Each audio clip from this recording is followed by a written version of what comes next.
नमस्कार, बहुत बहुत स्वागत है आपका। बंगाल चुनावों को लेकर कांग्रेस का ऐलान भी सामने निकल कर आ चुका है। इसके लिए अधीर रंजन चौधरी ने ट्वीट किया है और बात वही सामने निकल कर आई है जो आनी चाहिए थी, यानी जिसकी आप और हम लगातार उम्मीद भी कर रहे थे कि कांग्रेस अकेले लड़ने का दम तो रखती नहीं है, इसीलिए गठबंधन किया जा रहा है लेफ्ट पार्टियों के साथ। यानी एक तरह की वही स्थिति है जो हमने बिहार में देखा था, कुछ वहां पर भी खास नहीं हो पाया। यहां पर भी हम दावे के साथ कह सकते हैं कि आपको कांग्रेस किसी तरह का कोई हैप्पी सरप्राइज देती हुई नहीं दिखेगी, आपको किसी भी तरह सैड उनके नतीजे नहीं कर पाएंगे, क्योंकि स्थिति जो है वो ग्राउंड पर कुछ है ही नहीं कांग्रेस को लेकर। और अधीर रंजन चौधरी के ट्वीट में भले ही बहुत सारी बातें हों, बहुत सारी कोशिश की हो उन्होंने कांग्रेस को अपलिफ्ट करने की, लेकिन ऐसा कुछ भी सामने निकल कर नहीं आ रहा है। उन्होंने अपने ट्वीट पे इस बात का जिक्र किया है, today the Congress high command has formally approved the electoral alliance with the left parties in the impending election of West Bengal।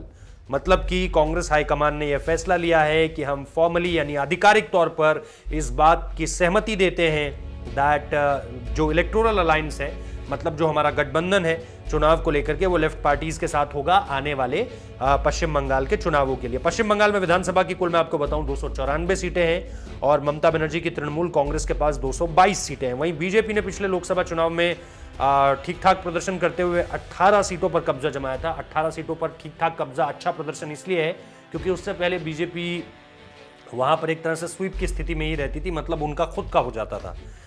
इसके अलावा पश्चिम बंगाल में लगातार समय समय पर जो है अब बीजेपी अपने बड़े बड़े नेताओं को भेज रही है, जिसमें जेपी नड्डा और अमित शाह का नाम तो शामिल है ही। अमित शाह तो लगातार बीते लोकसभा चुनाव से ही वहां के लगातार दौरे कर रहे हैं एक तय अवधि के बाद, लेकिन अब जेपी नड्डा ने भी वहां पर जाना शुरू कर दिया है। लेकिन फिलहाल क्योंकि कोरोना संक्रमित हो गए थे, इस वजह से आप बीते दिनों उनकी खबर नहीं सुन रहे होंगे, लेकिन उनके काफिले पर भी हमला हुआ था और उसको लेकर के अमित शाह ने भी बातें कही थी।